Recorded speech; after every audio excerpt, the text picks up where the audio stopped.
Welcome to our class on researching African Americans in business, doing historical company research. We will be providing links in chat, and you will receive a PDF and links in an email following the presentation. My name is Lynn Weinstein, and I am a business reference and research specialist at the library. This class is a result of a library guide developed on African Americans in business and entrepreneurship. And the link will be provided in the chat for this guide. This class looks at the early history of African Americans in the barbering and insurance occupations and industry when there was a vigorous Black business movement during the rise of Jim Crow and due to the disenfranchisement of the Black community through segregation.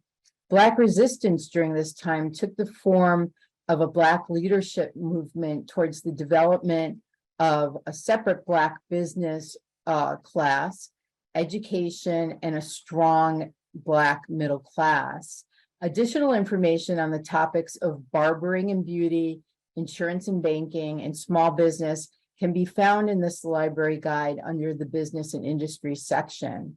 We also have blogs on the topics of African Americans in insurance and in barbering, featured in our Inside Adams blog, which points readers to the library's diverse collections in science, technology, and business. You can go to this blog in this link, which is being put in chat, and click on African American history to further find information on these and related topics. You may also subscribe to this blog to be alerted to new posts that are in Inside Adams. This class is also inspired by our Doing Historical Company Research Library Guide. We have previously done a historical company research webinar, and it is available in this library guide. The resources and methods that I'll mention during this class can be found in the library guide, which is being put in chat. The library has a lot of resources. This is just a start. The class will include information with a focus on resources available to you at home and tips and tricks we have picked up and found useful. I've added our links to the Doing Company Research Guide, which is for contemporary businesses that are in existence now, and our Business Reference Services Reading Room webinar to the chat. This class is broken down into a few specific sections. We will be reviewing the history of two prominent African American barbers turned entrepreneurs in the insurance, real estate, and other fields. We will be looking at information sources, including directories, which are good for company research, using news sources and free internet sources, and where else you can go next for additional information. By the end of the class, you will understand what information sources are available, when to use them, and what information they can provide. Now, the first individual I'm going to be talking about is John Merrick. He was born enslaved in 1859, but went on to become an entrepreneur, a community leader, and a philanthropist. Based on income he initially generated through his barbering establishments in Durham, North Carolina. After Reconstruction, Black barbers served a white clientele, and John Merrick served the prominent James Buchanan Duke family in Durham, North Carolina. Merrick joined with several other prominent African American businessmen to bring needed services and middle-class jobs to the Durham community that were not available to African Americans due to Jim Crow segregation and discrimination. He co-founded North Carolina Life Insurance to sell burial insurance. He saw the need to create a real estate company to sell real estate insurance to African Americans, since white companies would not sell to that community. And he also created a bank to lend and invest in the community. These companies brought middle-class jobs and opportunities to the African-American community in Durham. And the personal wealth of the co-founders was sometimes used to keep the insurance company in business during difficult times. As the insurance firm matured, they also served to provide mortgages and loans, which were used to build homes, churches, and businesses in the community. And this was similar to how insurance businesses were grown in African American communities throughout the United States. Now, John Merrick was concerned about the health of the community, and he became the president of Lincoln Hospital, a segregated hospital for African Americans. The hospital had a nursing school, and some of the early nursing students are pictured here. Merrick formed the Bull Durham Drug Company and recruited pharmacy students from local Black universities. The area drew college students from historically Black colleges and universities in the early 20th century. Merrick himself learned to read and write in a Reconstruction school, and he lacked the formal education that you might consider someone who was an entrepreneur like himself might have. But he understood the importance of education, and he funded the College for Blacks in Durham, which is now North Carolina Central University. And he also funded a public library to serve the Black children of the community, since they weren't allowed to use the white library system. Another man who traveled a similar path at the same time was a contemporary of John Merrick, Alonzo Herndon. Alonzo Herndon was born enslaved in Walton County, Georgia in 1858.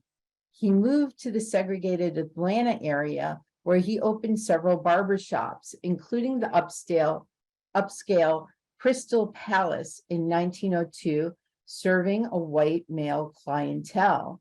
In 1905, he purchased a distressed small mutual aid association that became the Atlanta Life Insurance Company. Once again, this was to sell burial insurance. Black-owned insurance companies and other businesses in the early 20th century were restricted both by law and custom from participating competitively in the general insurance industry, and as a result catered exclusively to Black patrons, stressing the virtues of thrift and protecting against the economic havoc that could be caused by the death or illness of a family member. These companies served an important part in society. And they also provided employment opportunities and business training. Atlanta Life became one of the country's most successful Black-owned businesses in the country. But this did not spare Alonzo from having his barbershop vandalized during the 1906 Atlanta Race Massacre. He and his wife, Adrena Elizabeth McNeil, a graduate of Atlanta University, now Morris Brown College, was deeply affected by this, and they sent their only son Norris away for a time during this period. She built a large mansion on the edge of Atlanta University, which is now a National Historic Landmark that is open to the public. During this time, Alonzo grew his real estate empire and founded Atlanta State Savings Bank in order to invest in the community and have a place for the community to invest their money. Alonzo was involved in civil rights and economic justice movements. He was a founding member of the National Business League, which was organized by Booker T. Washington in 1900 to promote the interests of African-American businesses, specifically to promote the commercial and financial development of individuals and to bring African-Americans into the middle-class mainstream. This was one of three organizations that eventually merged to form the National Urban League. Alonzo was also a founding member of the civil rights organization, the Niagara Movement, which was organized by W.E.B. Du Bois in 1905. This was somewhat opposed to Booker T. Washington, mostly in terms of tactics.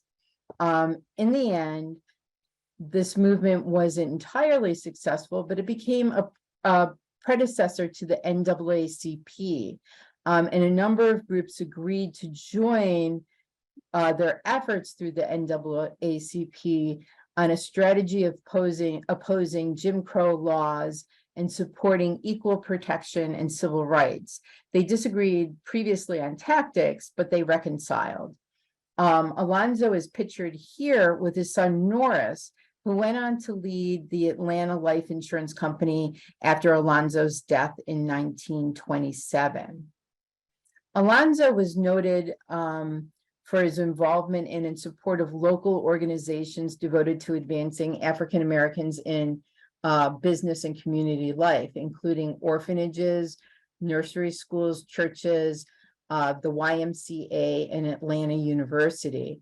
The pictures on this page were taken in Atlanta University in the 1940s.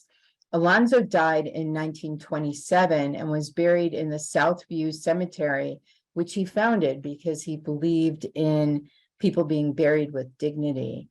And there currently is a foundation that is put together for Alonzo and Norris Herndon that focuses on equity in business and ensuring that businesses have diversity. We do have a library guide on African Americans in business and entrepreneurship, as I mentioned before. This is the front page, and we're putting the link in the chat. And you could follow and find out information about these gentlemen or people in your own community by using this library guide. As previously mentioned, you can look under the Business and Industries tab here, and there are pages under it for specific occupations and industries. So under this page, you can also see that there is a tab or a page on business associations, and this may be of interest to you as it does list current and past associations, which include things such as general print materials and Library of Congress collections, including manuscripts, resource guides, and blogs that might be of interest.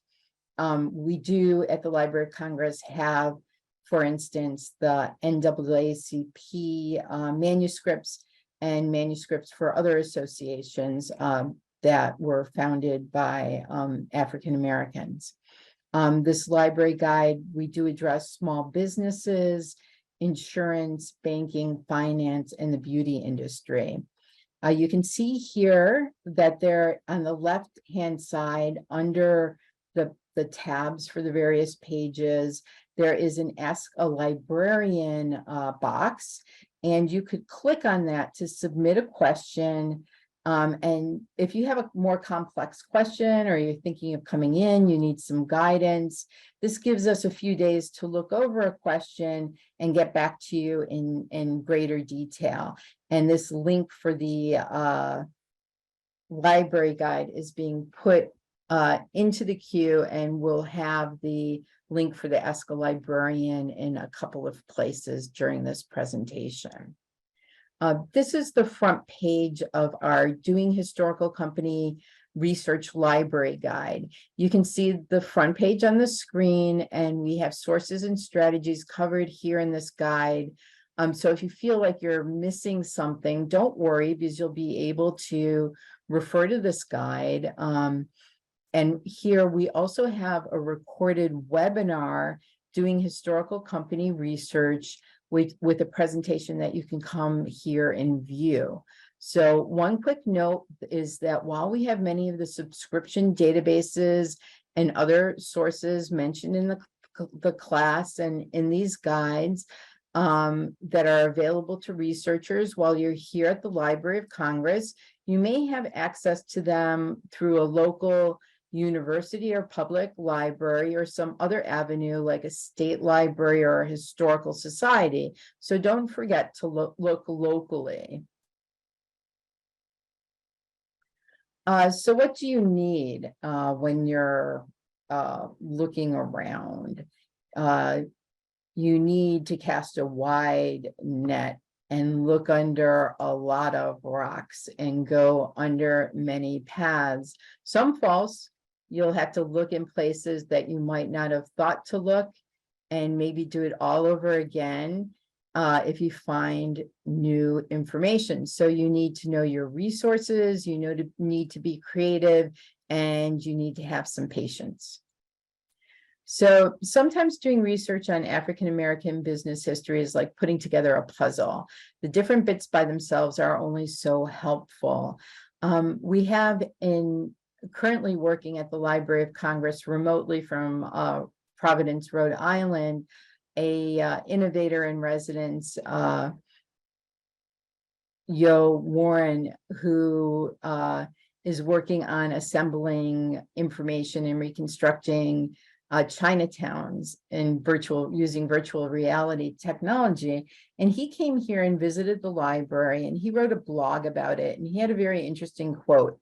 He said, "Visiting the Library of Congress was a powerful experience and a reminder that there is pain in looking through these materials, just trying to see people through the records left by racist newspapers, the violence itself, of course, but also the sense of mapping out a negative space in the archive, the space of silence, how many shelves, binders, directories, photographs said nothing at all. There was also moments of brightness, hand-scribbled notes in yearbooks, self-portraits, moments of quiet and joy and recognition."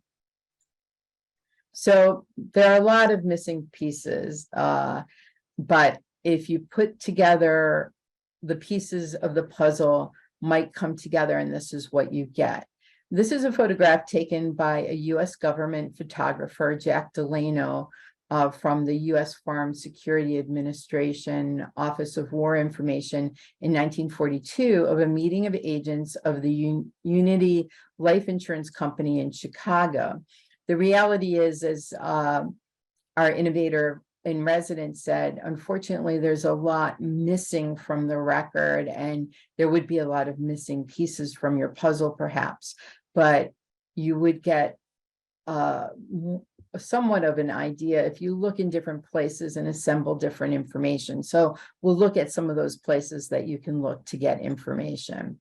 I'd like to start with directories because they can be one of the most accessible resources, because many libraries and historical societies have directories.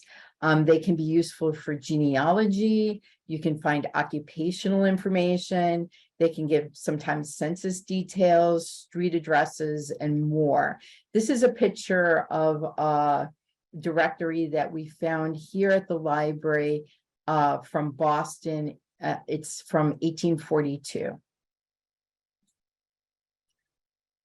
When it comes to using directories, and these are some directories that we have at the Library of Congress, and when you get the PDF, these will link to their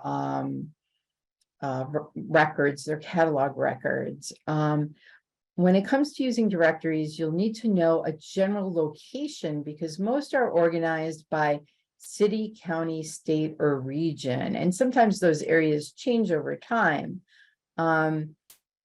So for instance, PG County in the Washington, D.C. area might sometimes have been filed under Greater Washington instead of PG County, just to give you an idea, in the Yellow Pages, for instance, or in a crisscross directory. Here are some directories that we have found at the Library of Congress that detail information on African Americans. These link to our catalog records, and the Stimson directory links to a related blog in Inside Adams. As I said before, these directories provide genealogical, business, and occupational information. They can sometimes have census information. They can give you an idea of the business of the African American community, in particular towns and cities. And your local public academic historical society or state library is likely to have directories such as these. These are some digital resources that are available to you at home from various providers, including the Library of Congress and the New York Public Library. And once again, you'll be able to link from the PDF. The New York Public Library has digitized the Green Book Travel Guide, which was published between 1936 and 1967 during the segregation era in the United States. This identified businesses that would accept African American customers. It was compiled by Victor Hugo Green, a Black postman who lived in the Harlem section of New York City. And in this book, he listed a variety of businesses from restaurants and hotels to beauty salons and drugstores that were necessary to make travel comfortable and safe for African Americans in the period before the passage of the Civil Rights Act of 1964. This was necessary because segregation was pervasive, not just in the South, but throughout the country. And Black travelers were not only met by inconvenience and humiliation because they were sometimes turned away from businesses, but they also had to sometimes face the threat of violence. And there were also sundown towns where the presence of people of color was banned after nightfall. I also want to note that one of the items listed here is the Business Association's page of the African Americans in Business and Entrepreneurship Guide, because there are links there that provide information to print and digitized directories. In terms of a general directory collections at the Library of Congress, I'd like to mention that we do have the Dun & Bradstreet collection. Dun & Bradstreet is a company that was known by different names. It was a credit reporting company that used a code system for industry, bill paying ability, and revenue range. Their publications are not strictly directories, but they give information that's not necessarily available elsewhere. These are for larger businesses like the insurance companies, and maybe some of the real estate companies and banks. The first reference book of American business was published from the 1860s until it ceased publication in the early 2000s. It was primarily leased, but the Library of Congress keeps what it gets. So our set is fairly complete. It was published several times a year, and there is an inventory of that on our business reference services homepage. And businesses are listed by state and then by county and city. I'm excited to be able to say now that we are in the process of digitizing everything before 1924. And I can say that we have 1900 through 1924 on our website, and you can reach that through the URL that is orange on this page. There is also a sister source called the $1 Million Directory that is good for most business types that are larger. It was first published in 1957, and it includes both public and private companies with sales over $1 million.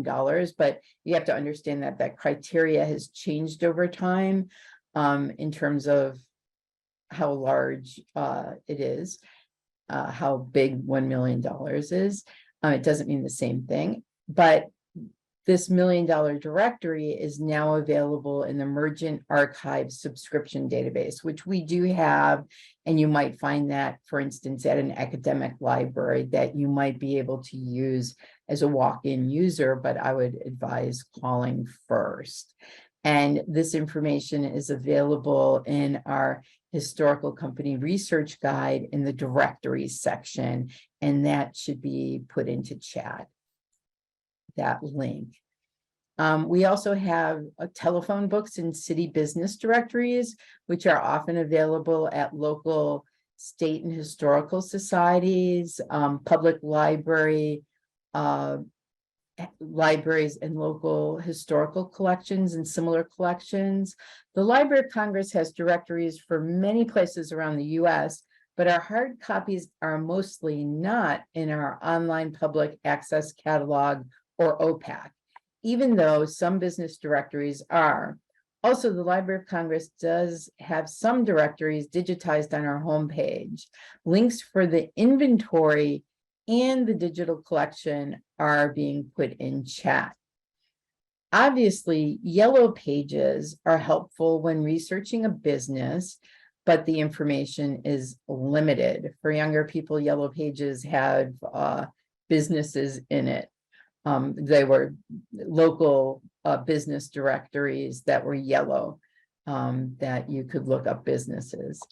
City business directories provide a bit more information and can connect a person to their business and sometimes provide information about owners or officers. We also have microfilm, city directories on microform. There's also a set of directories that are of interest that are crisscross or reverse street addresses that are good when you are looking for a location and information about the surrounding businesses. Some of these may be available locally through a library by you. The library here at the Library of Congress does have a number of these directories. They can be good for like environmental remediation purposes. We do have a lot of people who come here to look at them for that purpose, to, for instance, look at where a gas station was or a company that used a lot of chemicals, to look at who lived nearby or what other companies were nearby. Here are a few links to inventories on the library's website.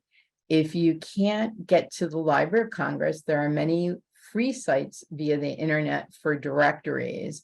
If you know a directory's title, you can search on that, but you will often find them when you search for a company or an individual. They'll just come up. For instance, I found a biography of John Merrick in Hathi Trust, an organization that digitizes content from U.S. public, academic, and state libraries, mostly content that is out of copyright. For instance, the profile pictures that I use for John Merrick are from a book that is digitized in Hathi Trust that's out of copyright. These links are just examples from local public libraries, historical societies, or genealogical groups, the links on the bottom of this page. There may also be copies you may be able to find when you search. Lastly, the link in orange is a link to those directories that the library has digitized. We have some select directories that we've digitized, and we're continuing to do that. Unfortunately, at the moment, the places we have are limited, but the link is being provided in the chat. There are a few databases to mention. Archives Unbound is one of them. They may not be as widely available. They are subscription, and usually a library has to buy their content, but you might be able to find those in historical societies and libraries near you. There's also Ancestry.com, which does have low subscription rates for individuals, and they also have the Ancestry Library Edition, which we have here at the library and you might have at your local library. So they do have a very good collection of city business directories from around the country with good coverage dates, though they start getting thin around the 1930s. So that might be a good source to look at. The Library of Congress has one of the world's premier collections of U.S. and foreign genealogical and local historical publications, with over 50,000 compiled family histories, as well as over 100,000 U.S. local histories, including those that research the African-American experience. So the library's genealogical collection began as early as 1815 with the purchase of Thomas Jefferson's library. Here are two library guides on African-American family genealogy that might be of interest, and we're going to put those links into chat for you, and you'll be able to look at them from the slides. I want to mention here where you can look at images at the Library of Congress to look at a bigger picture. If maps are available for an area, they can be very insightful. One source to mention that I'm not going to go into a huge amount of detail is our Sanborn fire insurance maps. These can add an interesting perspective. The maps were made to cover over 12,000 American towns and cities and were used to help insurance companies write policies.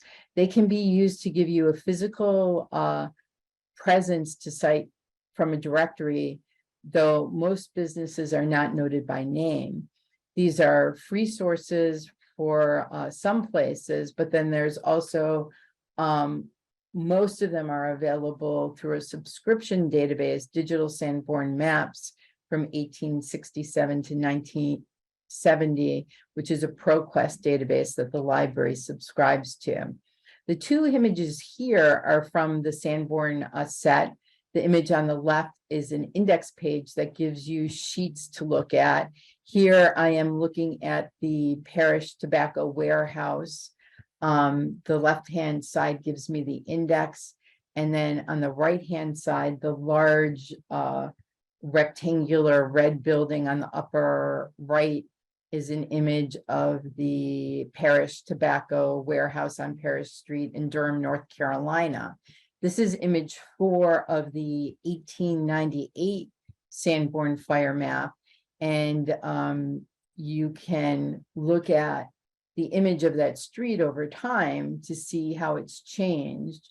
For anyone who wants to know more, I'm including some links to some blog posts and essays that can help you with reading and understanding the Sanborn maps in the chat.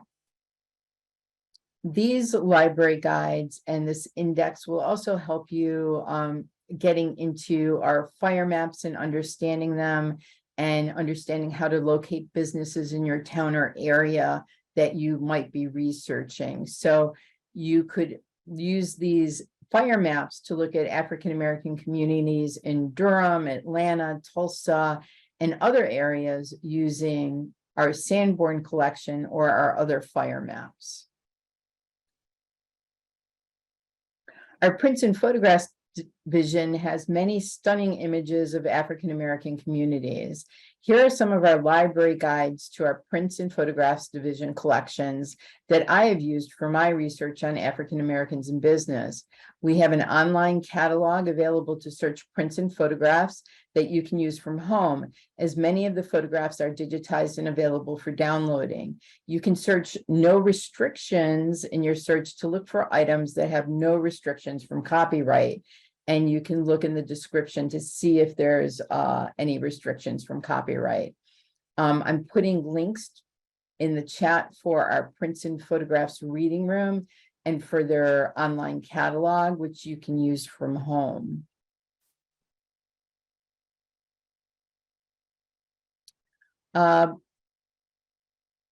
Another good source of information when looking for African-Americans and African-American companies are trade publications and newspapers.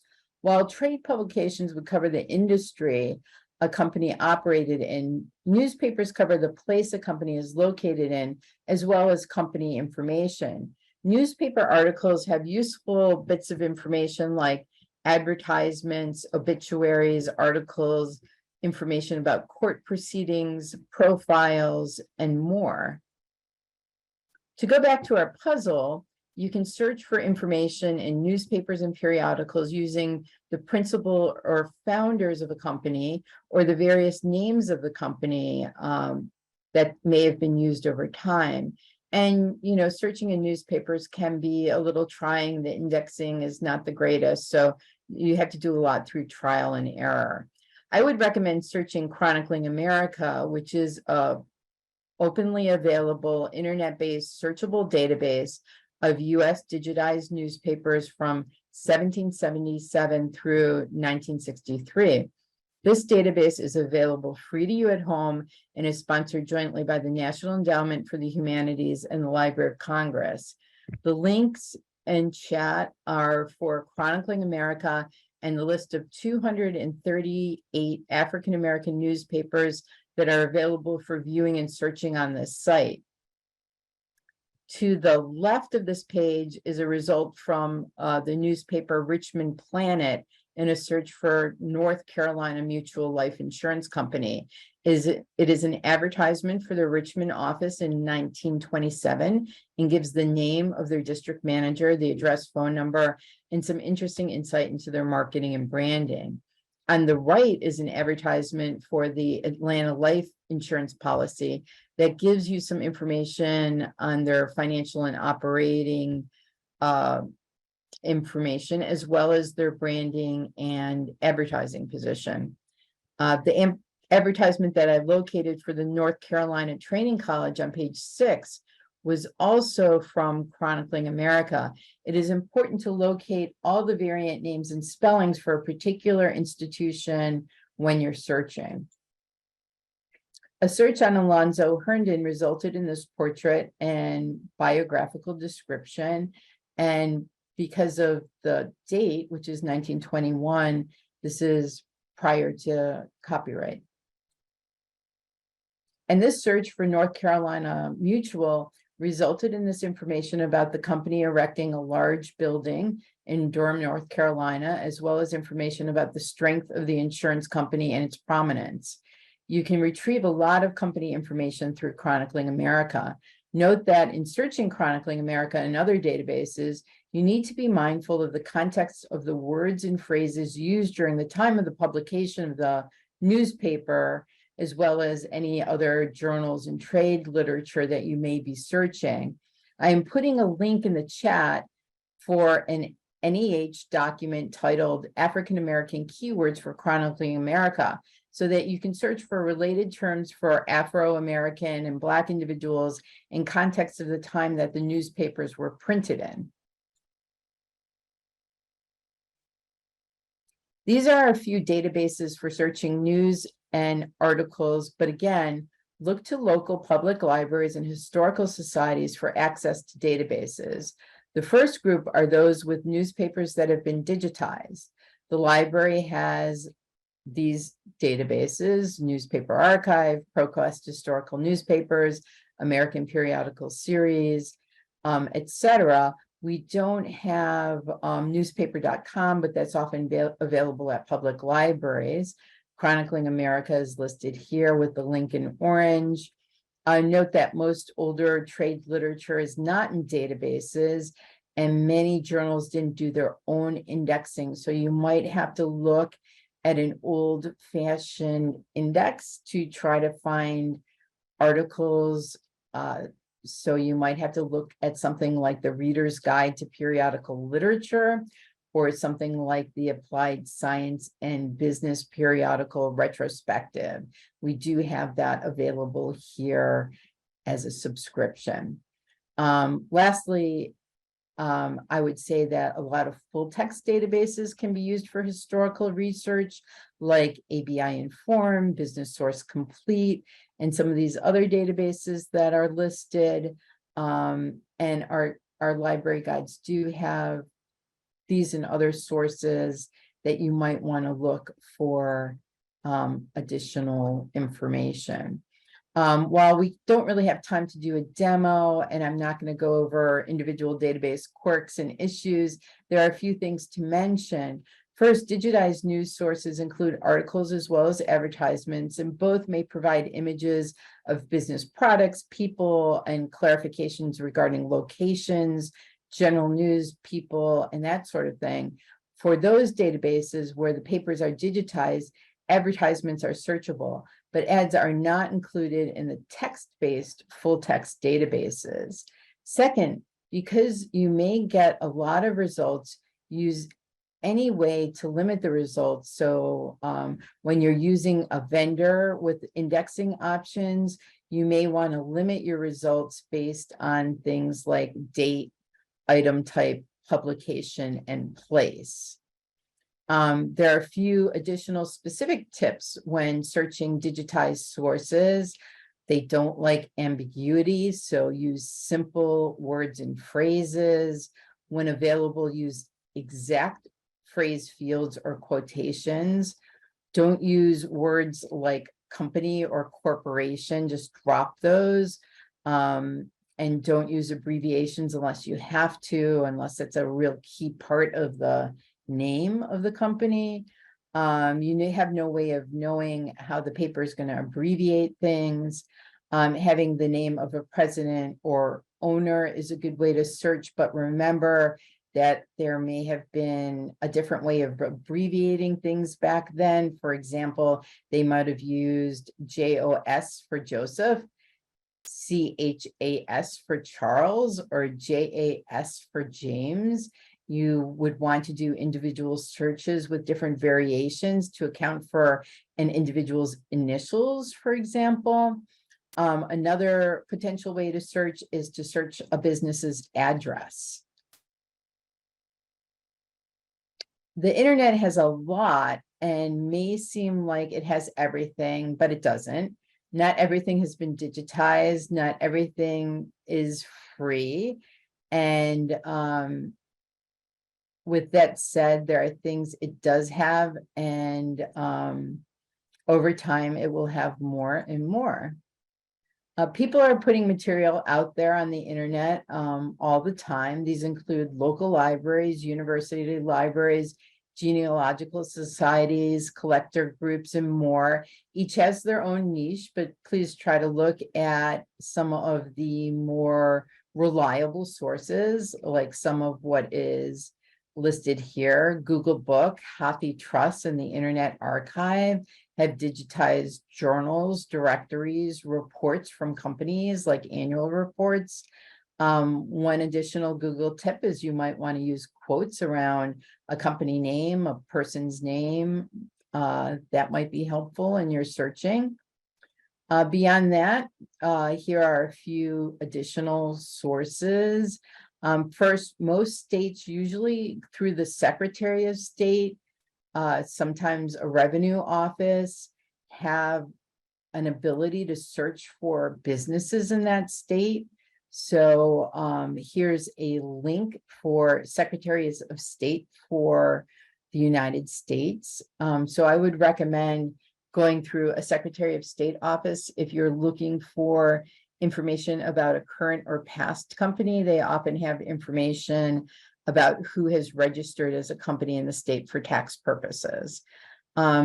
Second, I want to mention that you might want to look at the Internet Archive, which is a good site for websites for both public and private companies. That might be a good source of information for you to look at.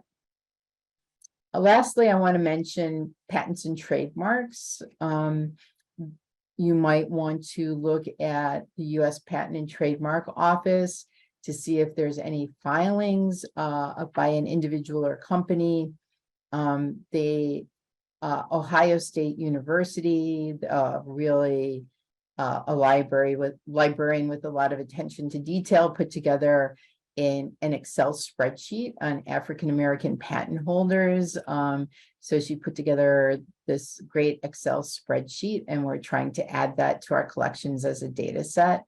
The patent here is for a curling tongs or a permanent wave machine, which was filed by Marjorie Joyner in 1928. And Miss Joyner co-founded the United Beauty School Owners and Teachers Association and opened her first salon on Chicago's South Slate Street in 1916. This presentation has mostly been centered around library resources, but some of what has been mentioned may be available in other ways. As I've said, your local state historical society libraries and archives have a real interest in and knowledge in their areas. They will have focused collections, local papers, directories, oral histories. You can use them to tap into the knowledge that local people with local knowledge have, and they will have real knowledge about their institution's collections. Also, for anyone looking for trade catalogs, the library does have some, mostly regarding the building trades. And we do have some of those collections listed in our historical company research guide in the Look Beyond the Library page.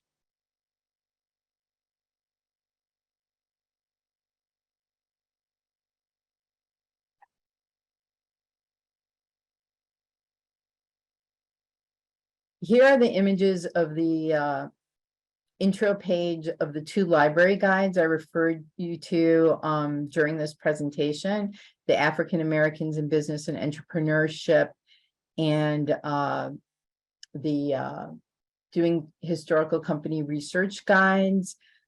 So I would suggest that you might want to come back to these guides for more information. The links are being provided for you, and you can always refer to them in the PDF of the presentation. Here are pages on John Merrick and Alonzo Herndon that I've added to our This Month in Business History, which are entered under their birth months. The link to this guide is being put into chat. This summer, we will have a junior fellow working on adding diversity to our collection of This Month in Business History by adding stories and information featuring more underrepresented individuals, businesses, and associations.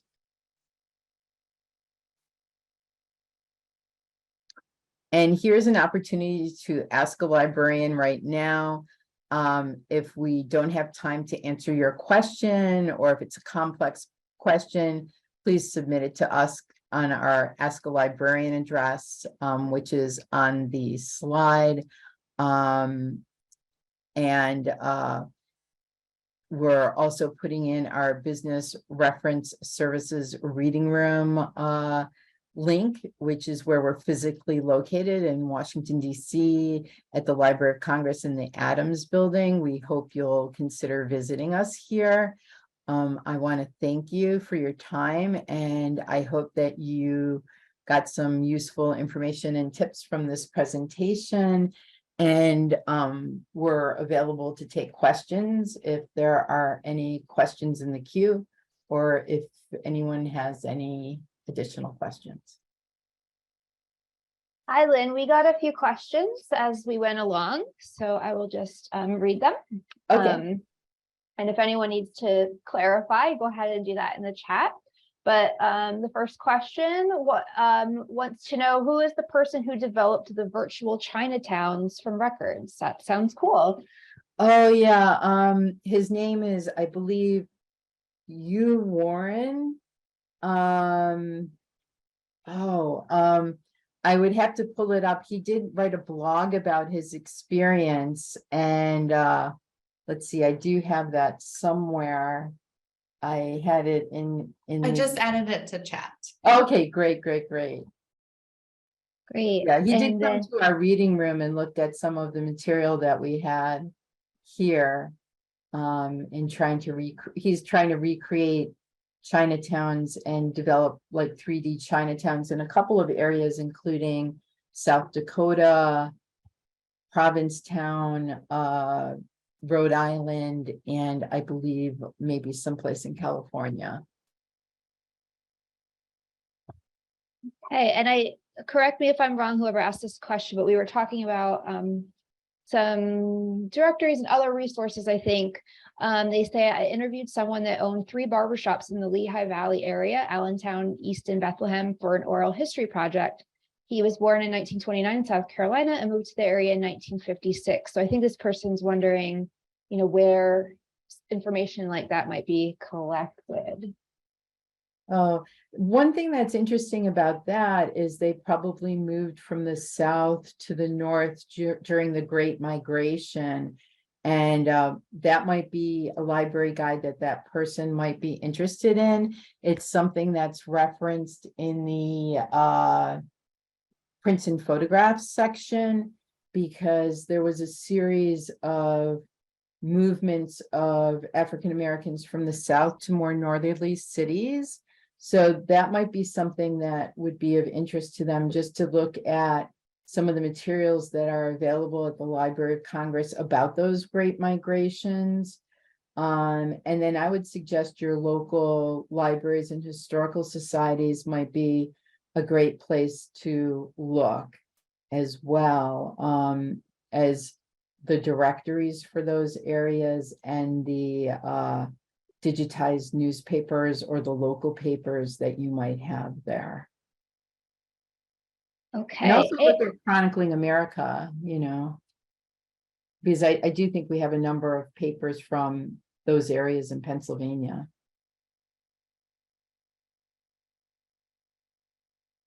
Oh, someone thinks maybe they were offering to give the oral histories to the Library of Congress. Do we Oh, know if that's something that is collected? And I well, just, I can chime in a little bit. We do have the American Folklife Center.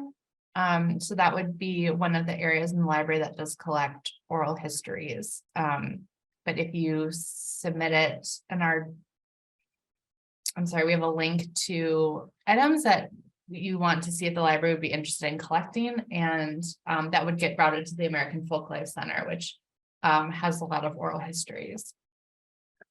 yeah, they usually have specific projects where people collect oral histories in certain areas, and I did a blog on African-American barbers, and I included some barbers that were featured through the Oral History Project in Paterson, New Jersey.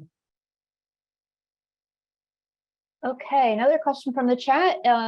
Is there an estimated date for completion of the digitization of the Dunn Mercantile reference books published from 1859 to 1899? They say the 1900 and 1924 editions that have already been digitized have been a tremendous resource.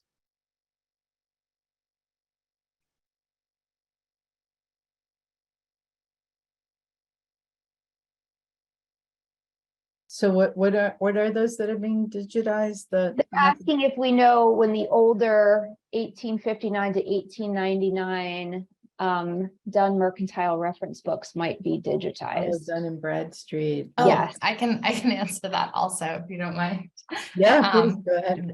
Very soon. We just got another batch that I am working on as we speak to approve, and we hope to have the early Dun and Bradstreet credit directories 1859 to 1899 posted soon. I can't give a specific date, but we have a lot of them have now been scanned, and that was kind of our big holdup, was scanning these giant, big, oversized volumes with thin paper. So it is moving along. Okay, another question from chat. Does the library have maps of historic DC, specifically residential areas? I think that I would go to the DC Public Library for that information, to the Washingtonian Room. They have a tremendous map collection there. Okay, and a specific question. I don't know if you'll know this, Lynn, but is there a listing, or I guess a resource for barber shops in Marion and Roanoke, Virginia? Oh, I really don't know for barber shops. Yes, I'm specifically barber unaware shops. of that. I think you would have to look for old directories in your area. You might want to start with the local public library or local public library there. Or you could look at our directories link to see if we have coverage of that area here. But I would check your local library first, or historical society, to see if they have directories. I think that might be one of your best bets to start. Okay, a question about LC subject headings. Hello, as you catalog new resources in your collections, do you encounter any difficulties with selecting LC subject headings? In a previous internship, I cataloged LGBTQ collection, and old terminology didn't quite match up. How do you handle such situations? Yeah, the subject headings are pretty old sometimes, especially when you're talking about science and business.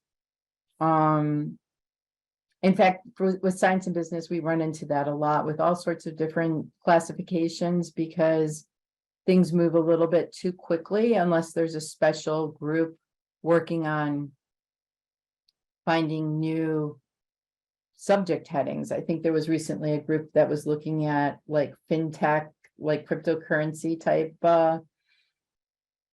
And Lynn, weren't you also involved with helping update some terminology and some? Yeah, I did content? for the Tulsa race massacre, I did ask for terminology to be updated on some of the photographs for a blog that I used because it was still being called the Tulsa Race Riot. And they added some new terminology so that people today would be able to more easily search for it and related items. They added some new terms that people today would more likely use to search. I can't remember them offhand. But yeah, they did actually update them like over the weekend when I asked them to. I was very pleasantly surprised. We have one more question, unless anyone has any more questions, but this one is any suggested starting point for researching African Americans employed by the federal government? Ooh, I haven't really thought about that. I know that I think there used to be an association. In fact, I had an association in the guide, and I think I might have removed it because the link wasn't working. And I didn't have time to try to find the new link. But I would think that would be one place to go if there was, yeah, maybe that was at Blacks in Government. If there's associations are a great place to look, trade associations or unions. I can also share, we just in our business reference section had a salary and compensation guide, which has a subpage specifically on researching government employee data. Yeah, that might be great. Yeah, I'd have to brainstorm that a bit. That might be a good thing to submit as an Ask a Librarian question so we could think about it for a few days and get back to you.